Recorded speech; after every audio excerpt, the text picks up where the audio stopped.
All right, y'all. Today we're welding some 6-inch pipe. Half of it we're gonna do combo. Half of it we're gonna do TIG out.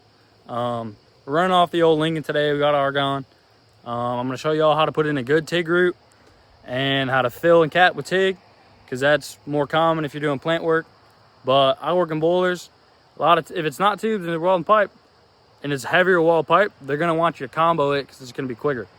So I'm gonna go over everything you're gonna need, everything you're gonna want to practice this at home. 6G, if you're taking a weld test, it's going to be a 6G test. 6G certifies you for all positions. I don't think that if you can weld a 6G pipe, that 100% means you can weld 2G pipe. Because I fucking sucked ass at 2G. I still kind of do. But 5G is the most important pipe to be able to weld 100% of the time. Have it shoot x-ray. So I'm going to go over everything you're going to want, everything we're going to need. And then we'll get into welding. I got some arc shots we're going to have going. So let's get into this. All right. So, starters, the basics. TIG rig, amplified 300, Profax is just fine. Whatever you got. TIG rig, argon, machine, needed. If you're doing a TIG out, I'm just going to use this video for TIG out because I'm doing half this pipe. One side of it TIG out, the other side we're going to fill and cap with stick. Doing TIG route, the whole thing though. Stinger, Tweco 300 on a 300 amp cable, 300 amp TIG or Stinger. She's seen better days, but probably one of the best stingers I've ever had. Grinder, 4.5 inch. I got a 7-inch in the box. I don't fucking need that today. Remote, don't need that at all, but I use it just because it's quicker. Especially how my tub setup is, trying to reach into my bed. Don't like it. Hood, I got a shade 10 fixed shade in there. I do have an auto. I have a Tefalway auto in my weld tube flip up, because that hood don't have a flip up.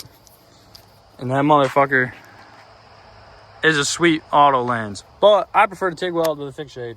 I guess that's just who I am. I don't know. Tungsten, 2% thoriated, 1/8 inch. You're gonna want to drill. Anything works to sharpen that tungsten. You could sharpen it by hand, but fuck doing that. Some TIG gloves. I stick weld in TIG gloves. I think if you need those big fat fucking gloves, you're kind of a bitch, but it is what it is. Some 7018. We got Excalibur, Lincoln, 5P rods. I don't know what the fuck happened to the box. And for TIG wire, I'm using 70S6.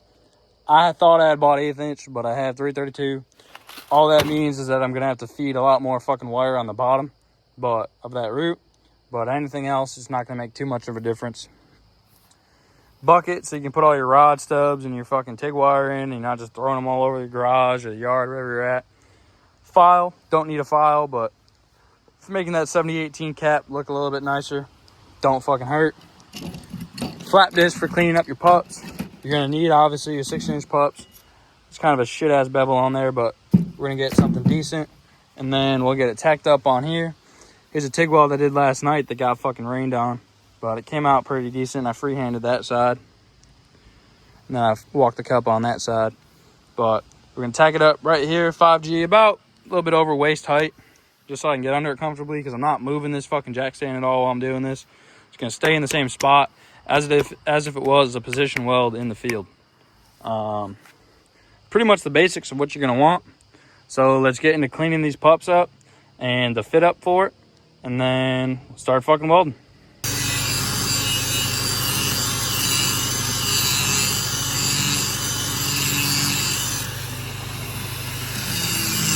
All right, so here's our bevel on the pup. We got our flap disc with an 80 grit flap disc. You want to take off the seam. Right here is the seam. You want to clean that up, get that going. You want a nice clean bevel. Doesn't got to be perfect. No fucking bevel in the field is ever going to be perfect, but you want to make it good. Take time making some decent fucking bevels so you can put a good root in there.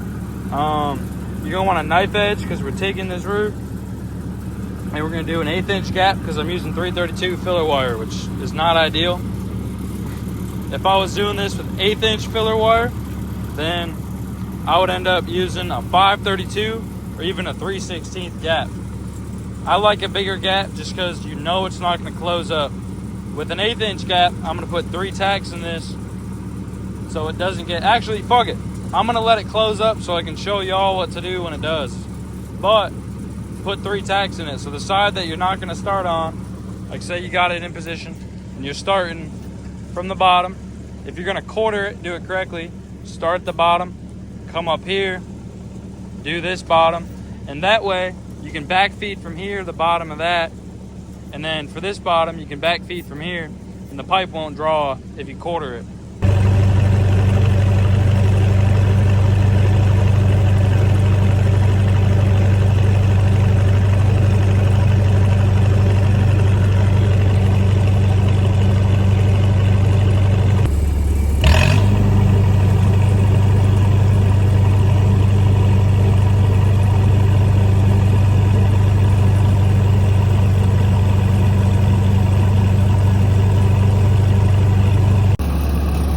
Tack should look like that. You want good penetration on your tacks. You don't want to leave any fish eyes. Pull your fish eyes off on the bevel. Gap's all right. I'm gonna have to feed a lot of wire, but I'd rather have a bigger gap than I need than a smaller gap and have to fix it. But we get this tacked up onto this in the 5G. So we're gonna start that route.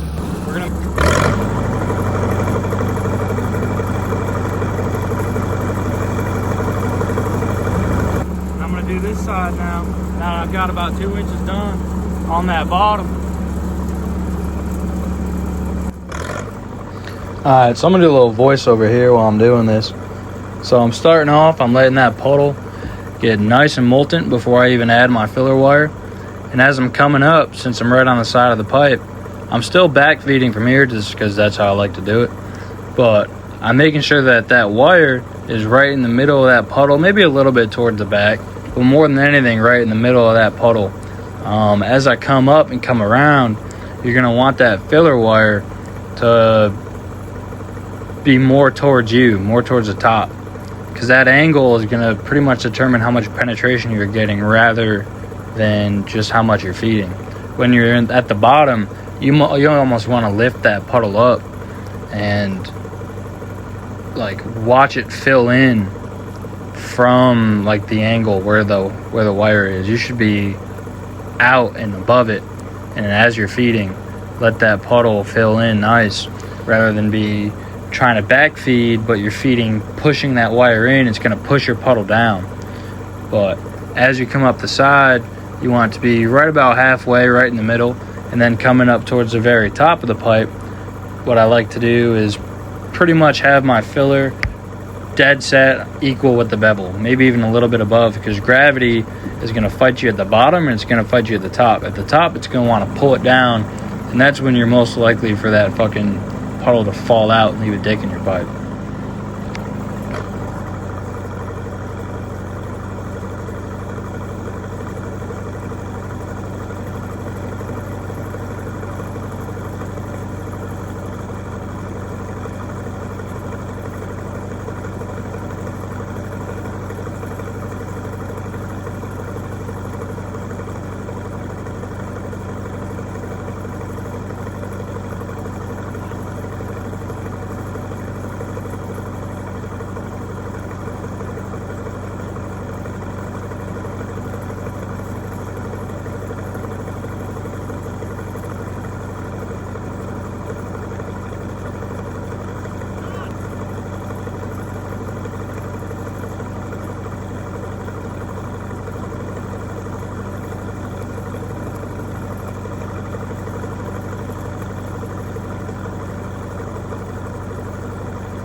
As we can see, that root's going in nice and consistent.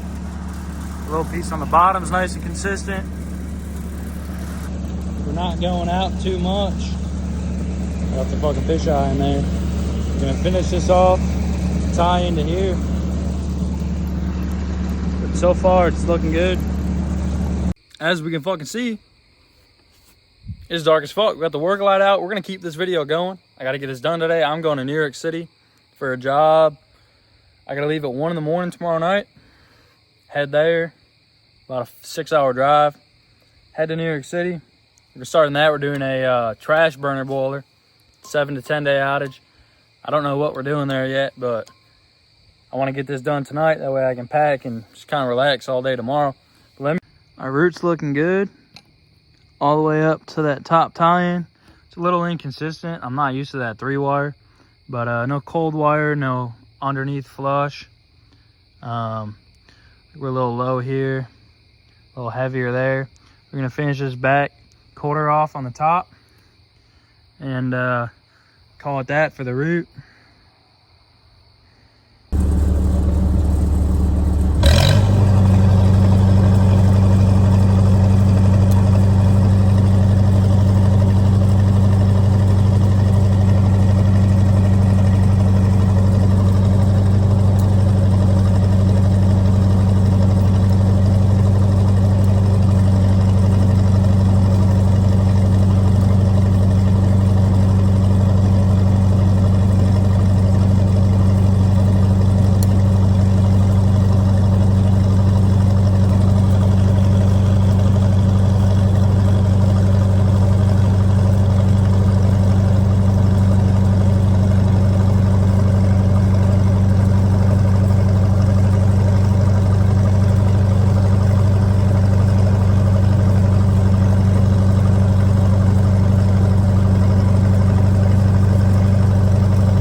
Alright, so now that we got a good route in that motherfucker, all the way around, our tie-ins are good. Let me show y'all a trick for tie-ins real quick, since I couldn't get the arc shot figured out. Alright, so right here I tied in, right? As I'm coming up, I'm not going too much outside that bevel wall. I'm just trying to move it a little bit, and if it's starting to like fall out on you, if you climb that bevel wall, it'll take a little bit of that heat off the puddle. So if you're ever like going and your shit fucking drops out because it's too hot, climb that bevel wall more and you're gonna get less penetration on your root, but it's gonna space that heat out and it's gonna be more on the bevel walls, and that fucking filler's not gonna wanna drop down. Say I'm tying in here, right? You don't gotta feather your tacks. So I'm welding, pull my filler wire out here, come over here, get this nice and molten, form it together and kind of make a circle. You're gonna see what the guy who taught me called it a fucking butthole. It's gonna be a hole, and you're gonna let it get nice and fucking hot. Watch that puddle change where it's a lot more liquid, and then just shove wire. Not too much, but shove a decent amount of wire. And then after I do that, I like to go back, and as you can tell, it's a little bit higher because I came back and then I walked over it with a 3-wire. If you got 8, do 8, or just walk over it fucking cold. Walk over it like that, and you're gonna have a nice smooth tie-in on your top. We're about to put a hot pass in at 160 amps, and for that I'm gonna freehand it. You don't gotta walk it, just go back and forth, and you wanna watch that puddle fully tie into the bevel wall. You wanna be hot and you wanna move quick. That way you don't get any lack of fusion. All right, now for the hot pass. Obviously start at the bottom, about 175 amps. You can run hotter, you can run colder. I wouldn't go colder than 150 if you want a 6-inch pipe like this. But there's no trap flags, it's a TIG root. So we're not trying to burn nothing out of it. Maybe a little bit of lack of fusion, but you really shouldn't have any lack of fusion if your root's right. You want to tie in and watch that puddle blend into that fucking bevel. We're gonna move pretty quick, and I'm gonna lay wire. I'm not gonna feed any wire. I'll feed wire on the next pass and get it pretty much close to flush, even though I only got 3 wires. So let's get this done, and then I'll show y'all what the hot pass looks like, but I'm doing the same thing. I'm just doing a kind of walk the cut motion where I'm going to the right, and then I'm slanting up to the left the whole time, and it should look pretty good.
Pull out the same way you pull out on a root. You're gonna glide that tungsten to either side of the bevel and pull that fisheye out of that fucking belt. The fisheye is gonna cause you to shoot back.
Alright, so there's our hot pass.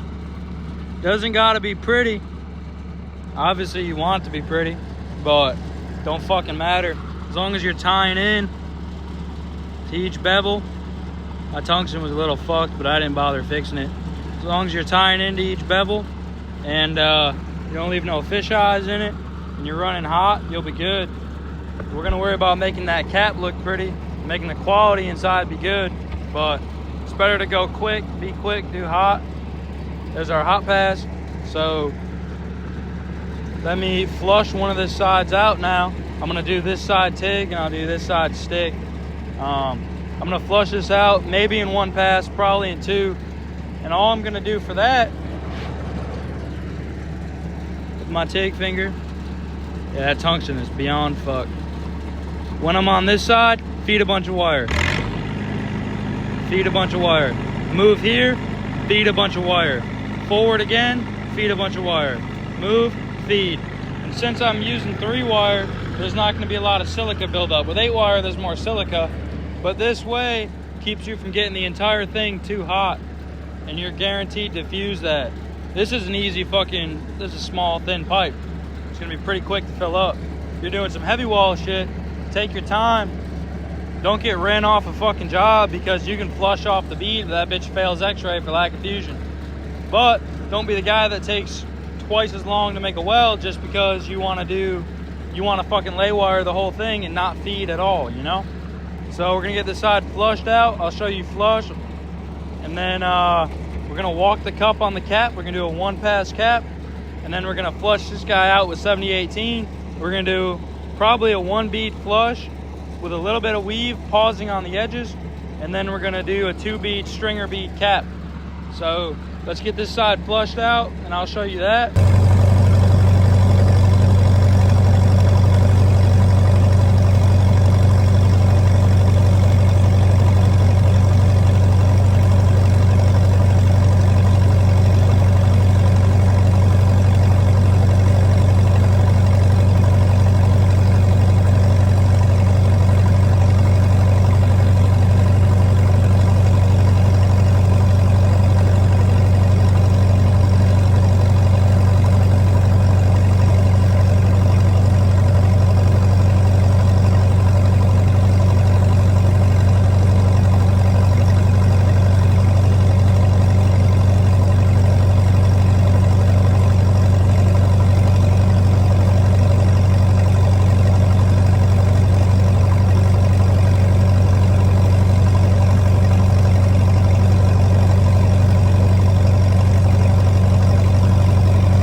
she is flushed out.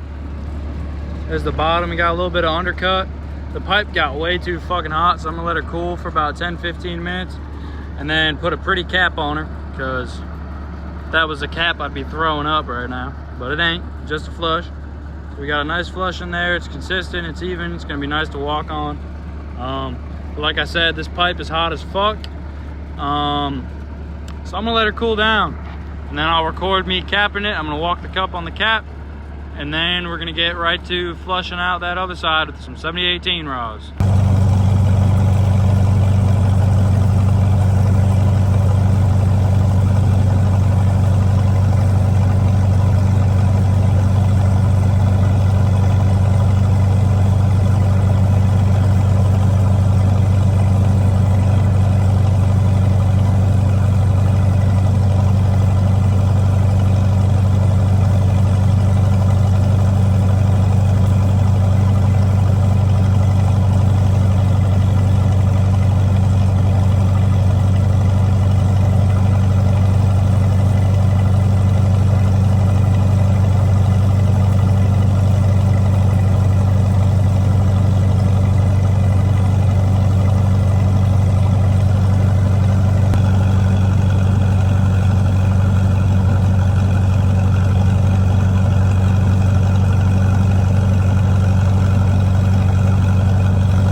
Cap turned out pretty good. I ended up capping her at 160. Make sure your tungsten sharp. Walk the cup. Just be pretty fucking consistent with it. Try to go a nice even pace. Don't go too slow. Don't go too fast.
slag shit is slag. And when I'm going boop, boop, boop, trying to keep that pretty much the whole puddle moving, and I'm not doing like a weave over, like a crazy fucking weave.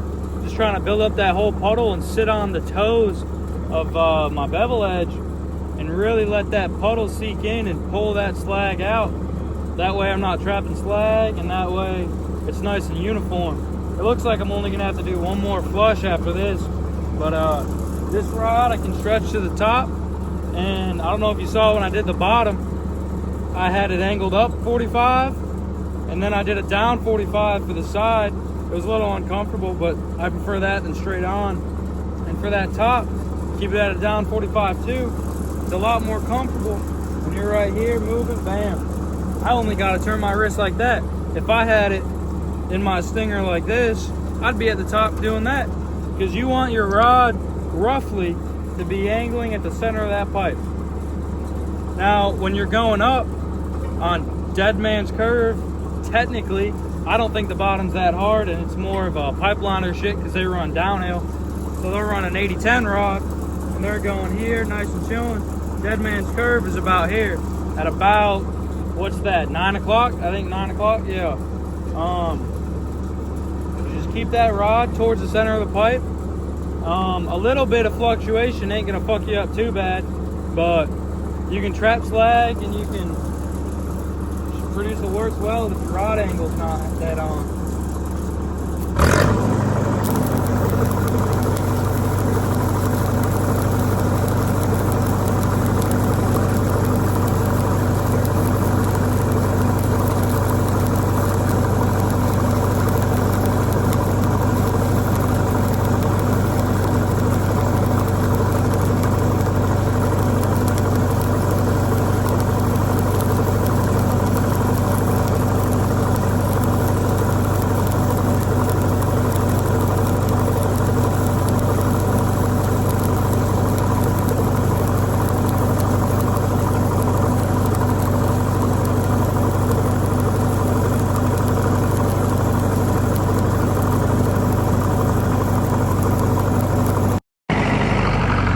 There's our first bead, not too bad.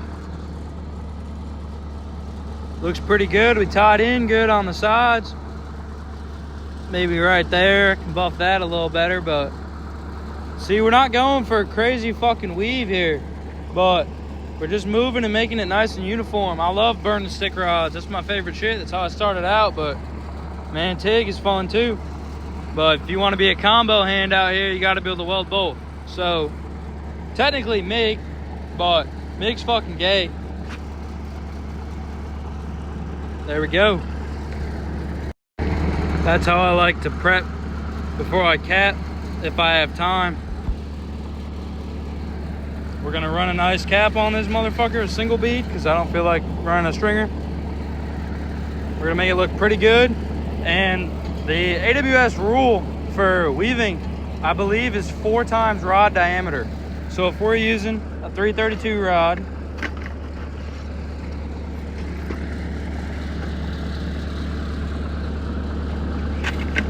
I think it's 5. From what I remember, it's 5. So as long as we are right there, we are in code. If this was any wider, because I'm not going past these, if this was any wider, I'd have to do a 2 bead. But we are in code for a 4 or a 5. We are in code to run that. So we're gonna single bead cap this with a weave. Got it cleaned up nice, no high, it's perfectly flush. Now if this is a field weld, probably be a little more careful about hitting that actual pipe, but I'm in my fucking front yard right now, it don't matter. So we're gonna slick that out. Let's show you that.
I'm gonna have to tie in for the last few. It's fucking annoying, but that's how it fucking is sometimes.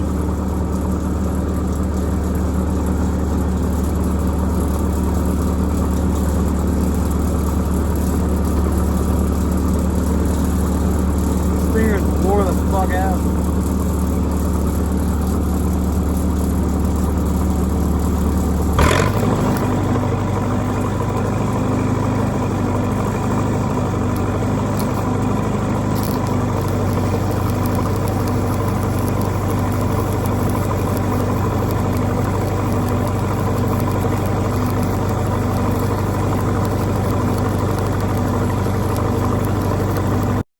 There's our 7018 cap. It's honestly kind of shit.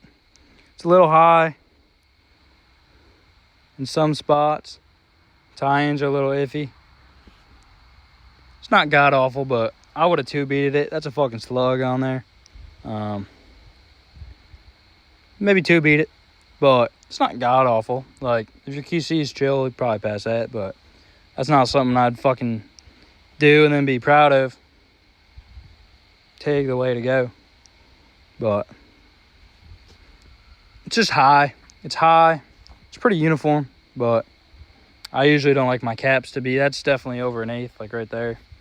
Usually want your caps to be under 1/8 inch, especially if it's a weld test and it's 7018. But could be worse.